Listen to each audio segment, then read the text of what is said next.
Hi, welcome to class. We're the only two right now, but the other ones will show up eventually, right?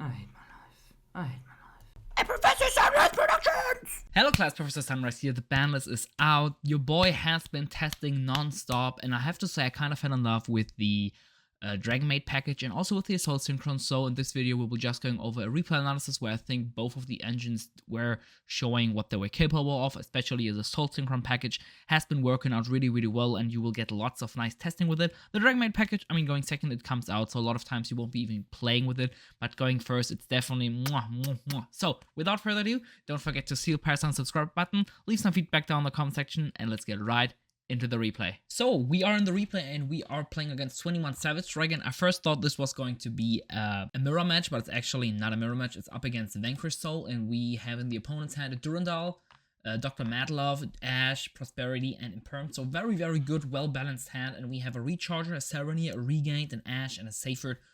Pretty standard Wrangling hand, a little hefty here on the breaks, but we do play 2 Rechargers, so we can't really be too mad to draw it, and it's actually the more you get used to it, the better it is. And I really like the non-tuner package of it. And level 4 non-tuners feel way better now, especially with the Soul Synchron, because they let you extend into plays which you couldn't do before. So that's pretty good. So let's just get right into it. But before we do that, let's quickly fix my camera setup, because usually I'm down here. Way better. Okay, let's get into it. The opponent is starting, and they started with a Prosperity. I don't think there's any deck, apart from maybe Reis, where you would Ash this Prosperity here. So, of course, blind, we don't do it whatsoever. If I see Prosperity, I think Lab before everything. But that's even not correct. They play Extravagance, right? But you don't Ash this, right? They do open Valius, Stake Your Soul, Small World, Ash, Border, and Shifter. Of course, these do nothing because they already have it. Valius also nothing, and Small World is just worse than Stake Your Soul, especially because they have an Ash, and then Stake Your Soul is basically the best card in the deck, together with an Ash, or like any fire for that regard.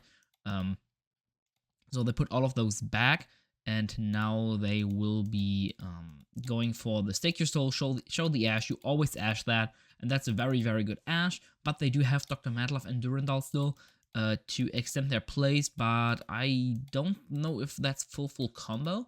I don't quite know, but we will find out. So they activate the Durandal on the Dr. Madlove, link that off for the Rock of the Vanquisher. Summon the, what's it called, Raisin out of the hand, effect Raisin to search Jiao Long, and then they can go for Raisin, show the Jiao Long on rest, summon the Jiao Long, then they can go for the second link 1 to get that into the graveyard. So now continue can add the Raisin, and then they can activate the Jiao Long for 2 fires, which I believe, yeah, you need 2 fires. So the deck plays so much better when they have an Ash in hand, it's unreal. But yeah, anyways, they get the Snow Devil. It feels very underwhelming, honestly. I have never had this where I felt like, oh man, this is like really annoying right now to deal with. It seems like such a weak card. So I don't know why they are playing that. By the way, where did the Imperm come from? Did they always have that? I mean, they didn't draw, right? Wait. Did they have an Imperm the whole time?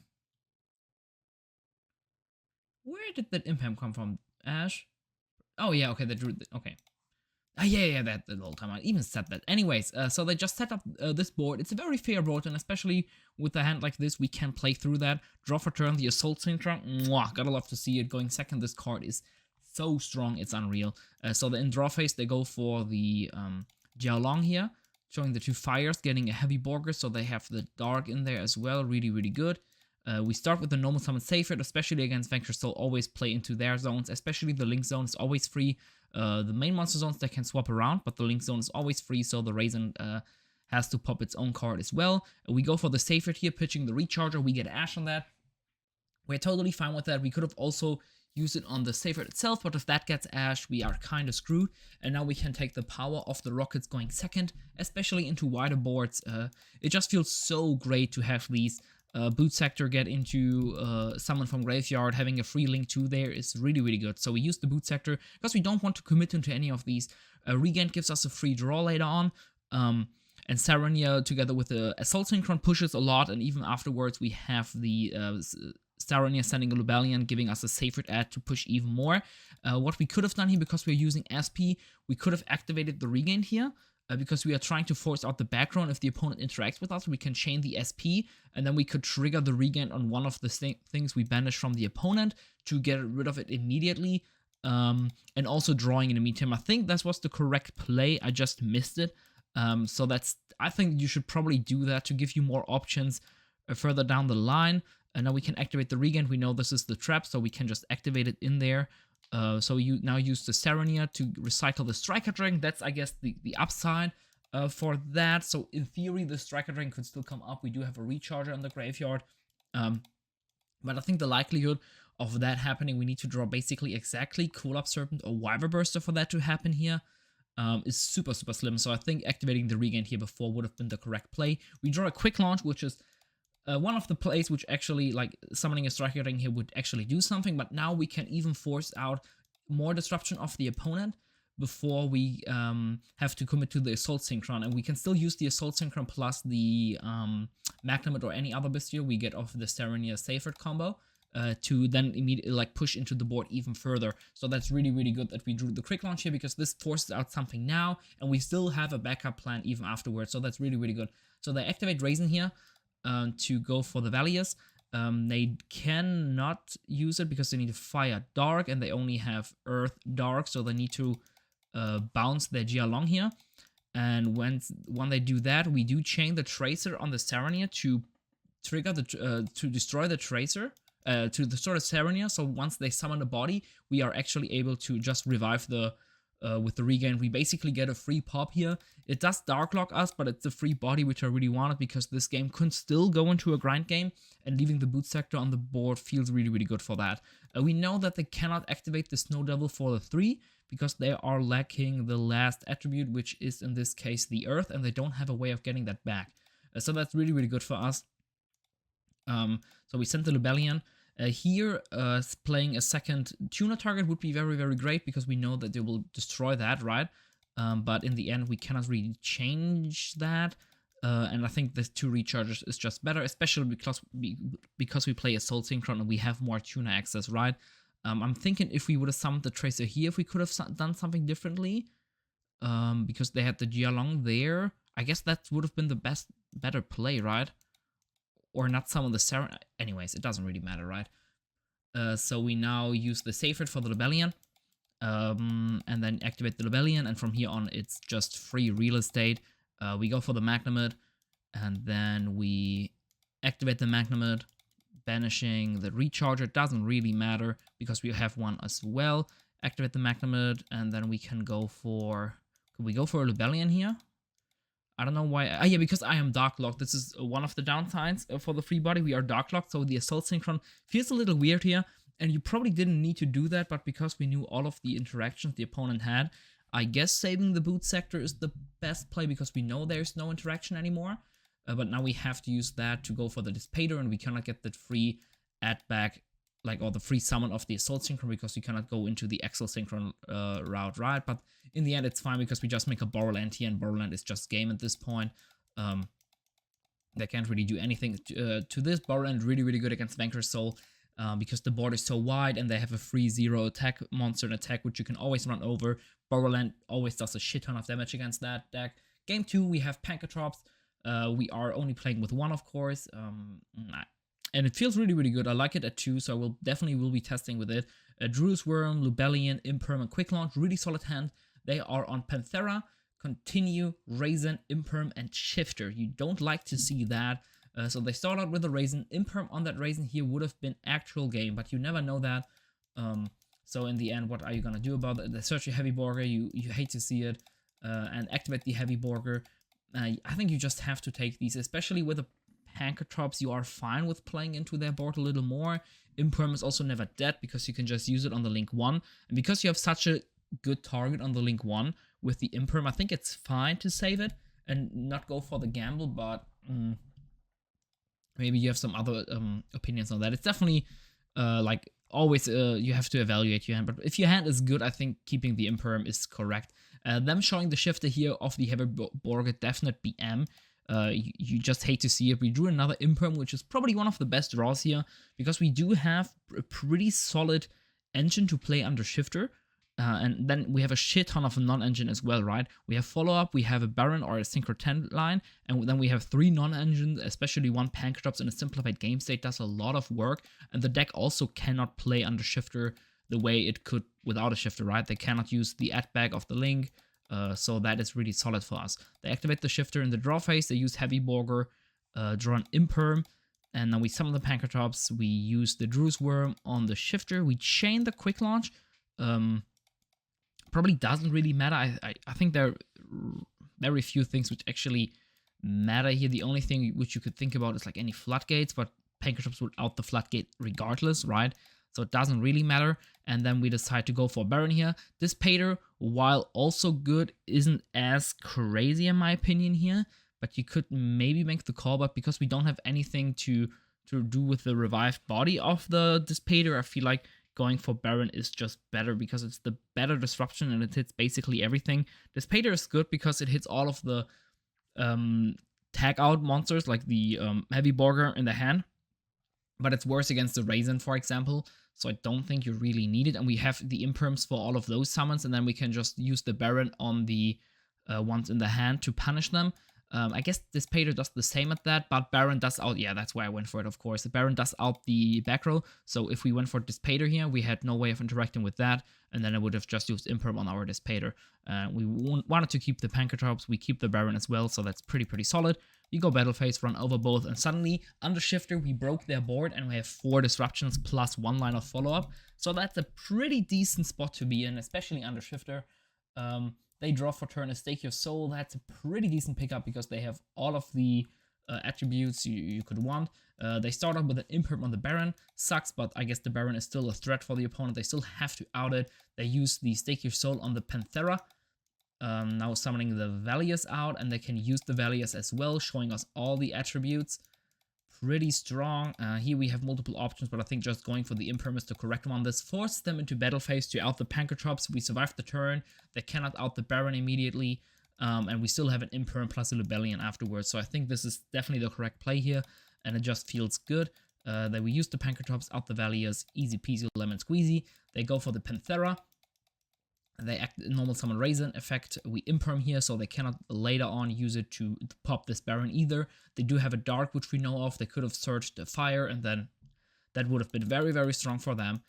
They cannot do this. They think here, and they decide to go for a Baguska pass to chill out. This Baron has been sitting here for 3 turns now, and it cannot use its effect. We draw another Imperm. We activate the Lubellion to go, I think, for a Drew's Worm, because Magnamut is never going to be used here, so might as well get the Drew's Worm, which is just better in this game state, but I think we will just be chilling here. We set the Imperm. I was scared about Imperming in this column here. It's a gamble. If this is an Imperm, it's going to really hurt, because once they can play, they can use Imperm to turn off our Baron, and then our Imperm is off, which is our only interaction. But if this is their only play, we could use the Imperm to disrupt their play plus their extension. In the end, it's a gamble like the very first Imperm. I think you just have to go for the safer plays, especially in this scenario. They are in top deck mode, they cannot play under Baguska anyway, so they need multiple lines of play to be able to play. So I think just keeping the Imperm in a zone where no other set is the correct and safer play. They normally summon the Dr. Madlove and go into an SP, which is really solid because they have the Fenrir.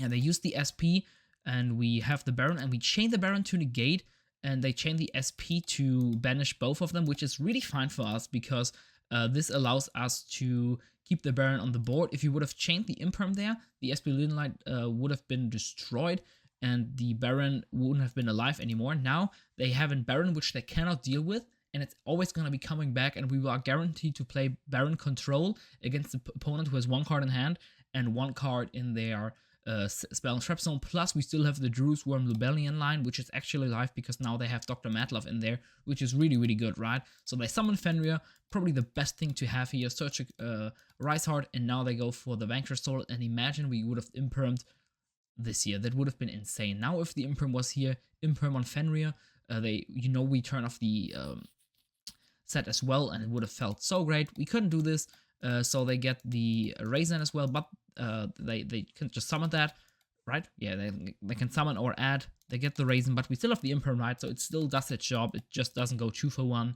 We are perfectly fine with this game state here. I think they will probably just link off and then go for battle phase here. Yeah, they can add back some follow-up, but in the end, we know they have only a Fenrir plus an SP for a disruption, so that is pretty solid.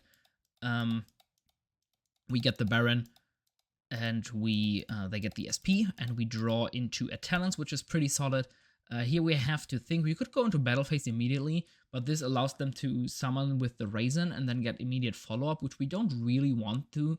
And we don't really struggle with dealing with these, right? Because Baron deals with both of them already. One pop, one negate, so this deals with that, and then we only have to deal with the Raisin. And going into battle phase is annoying, especially at 4.4k attack points, health points, life points, that's what it's called. I think it's correct to go for the game push, especially with the talents here. You want them to use their stuff actually. So we go for Baron on the Fenrir. They chain SP on Fenrir and Baron, and we're like, totally fine. If we negate here, Talents isn't actually live because they haven't used an effect yet.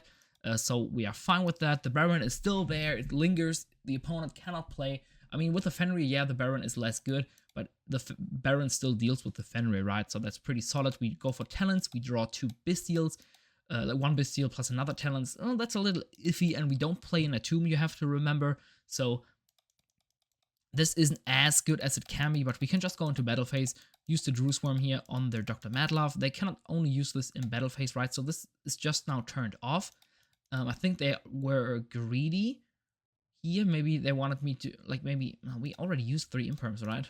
I don't know why they didn't use the rock here to summon the Raisin and just, like, get a hard ones per turn effect out, search, like, another thing. I guess, yeah, I don't know why they didn't go for that. It makes little sense for me, but they probably know the deck better than I do. Druid Swarm runs over the Rock of the Vanquisher, and we do decide to use the Magnamid here. This is definitely a misplay. We should have gone for Lubellion and then use the Magnamid to banish something and then trigger a regain. Go into a Romulus line afterwards, send an Abs Router, and then do like a full rocket combo under that. But the opponent decides to scoop, because even without that, it's still definitely game here. Even without the draw 1, we can still go for Ravine, pitch the Talents, and then, like, we haven't normal summoned yet, right? So we can do a lot of plays. So yeah, hope you guys enjoyed this replay. This deck has been performing really, really good. I just noticed that I didn't even show the Dragonmaid package, but like I said, the Dragonmaid package, going second, it comes out all of the time, and we went going second both times. I mean, game 1 we had it in there, but we didn't draw it. But going second, this is not what the engine is for. It's for going first, of course. It's setting up boards which are stronger, helping with both the consistency of getting 2 dragons on the board, and if we already have a shit ton of gas, it's a very good normal summon compared to Black Metal, where it still gets off value, because if we have a good hand, the second dragon doesn't really do a lot, but if we have a good hand, a tidying next to all of the rest of our disruption is really, really, really clean. Definitely don't underestimate it. Don't be too scared like I always was in the past of playing the hospitality brick. Yeah, it's a brick if you don't draw the engine, but the moment you draw a chamber or you have a very good hand and you can get access to chamber via a Dragon Ravine, for example, it can be a very, very decent card still. So without further ado, hope you guys enjoyed today's class. Class is dismissed. I hope you guys having as much fun in the new format. I'm playing Dueling Book Ladder. A lot of the decks are probably still old format, but having a lot of fun exploring new Dragon Link options, even though these options always have been there for us. But I mean, you never not learn in this world, in this Yu-Gi-Oh! I don't fucking know. Class is dismissed. You guys are free to leave. Professor Sunreis out. Peace.